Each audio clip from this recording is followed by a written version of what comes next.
talking here today with Dave Stites. Dave is an executive coach and business coach to entrepreneurs. Dave, I'd like to ask you today, why should I do an advisory board? Well, first of all, Jim, let me distinguish between an advisory board and what we think of as a traditional board. A traditional board, of course, represents the shareholders. Typically, the CEO or president reports to the board. In an advisory board, the advisory board's role is really to be an advocate and support and resource for the president or CFO or CEO, excuse me. The advantages for doing this is that there's a diversity and a perspective that an advisory board can bring to facilitate the leadership of the company that is not typically present in a conventional board. As the leader of the organization, it's important to consider exactly what are your expectations from an advisory board. So, for example, it might be to form a relationship with a company that is synergistic with your company. It might be to form a relationship with an organization or individual that can provide an outside perspective on the industry that you don't have. It might also be someone who can bring a certain technical or specific knowledge about the industry that you do not have in your organization.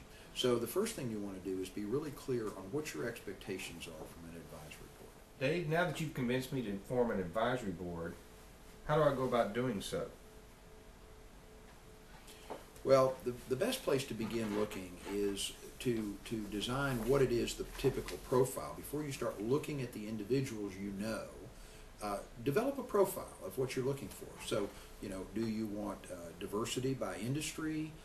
Do you want age diversity? Do you want gender diversity? Do you want people who you know very well or don't know, or maybe a combination? And sort of make up the ideal board that you have in your mind. Then, from that place, begin looking at who might be available in the pool of contacts, acquaintances, and resources that you already know. So Dave, tell me this.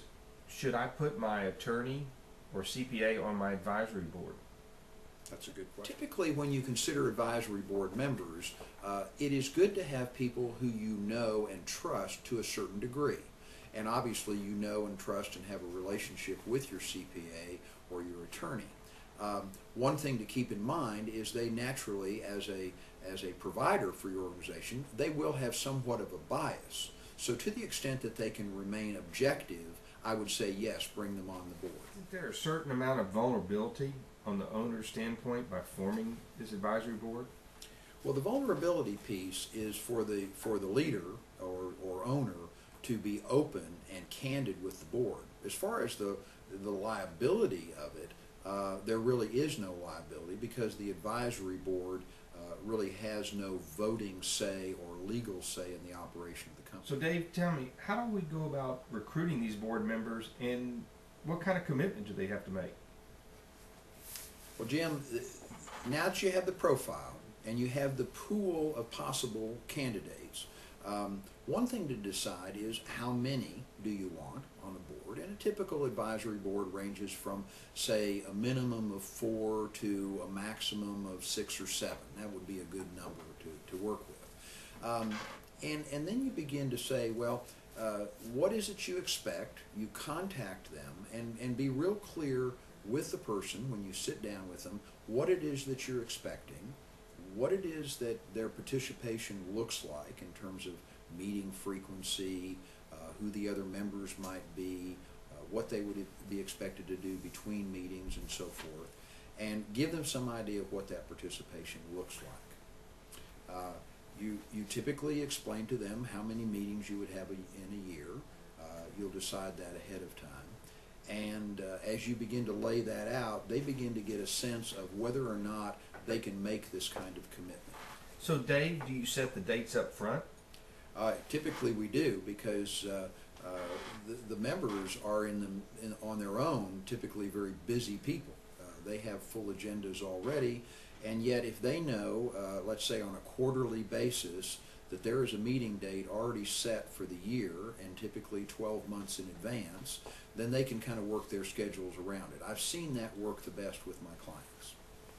So Dave, how would you suggest compensating an advisory board? Well, Jim, I've seen it done a number of different ways. I've seen it done by simply buying the board a nice meal once a quarter, treating them to a nice dinner, a nice lunch at a local restaurant or club. I've also seen a stipend paid, and this might be anywhere from a few $100s up to $1,000 per each, depending on the size of the company and the resources of the organization.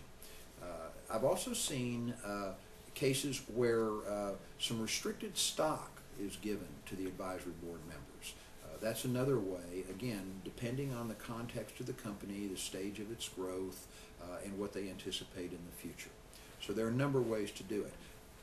In all of those, though, remember that the primary reason for the advisory board member to be present is because he or she genuinely wants to make a commitment to the future and the growth of that organization.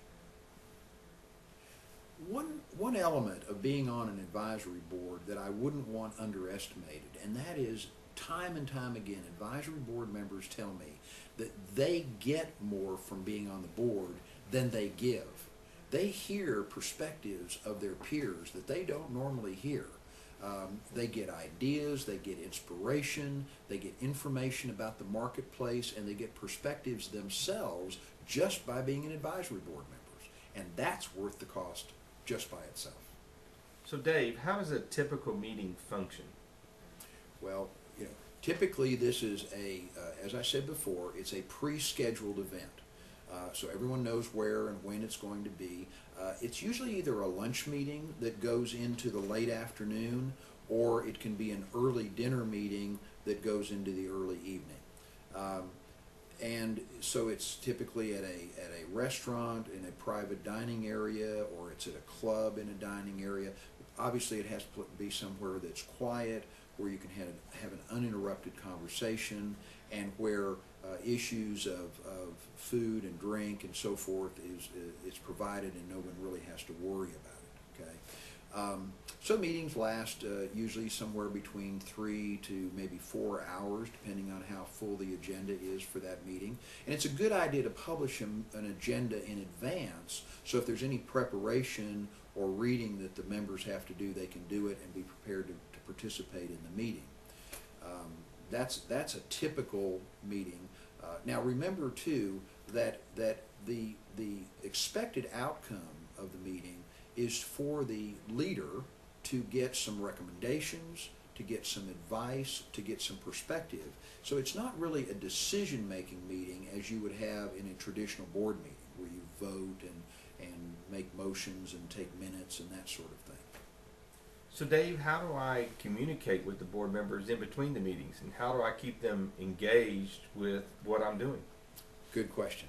Many times clients actually include their advisory board members when they do their monthly update reports, both financial and operating, in order to keep them sort of up to speed on how the company is progressing as they go along, particularly if they're meeting on a quarterly basis. So you've got 3 months that go by, and it helps to keep everybody up to speed.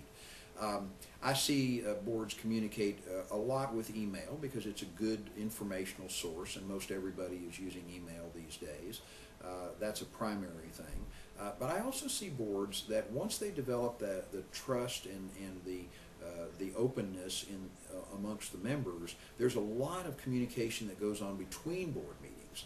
Not just using electronic mail, but also using the phone, or even face-to-face meetings, sometimes one-on-one, where the leader will want to meet with 1 or 2 of their members selectively between meetings, just to get a little take on what it is they're faced with between formal meetings. So in summary, Jim, think about it. I mean, here's an opportunity to have a group of professionals who you respect and trust sit around the table and offer their perspective and offer their help at a very nominal cost.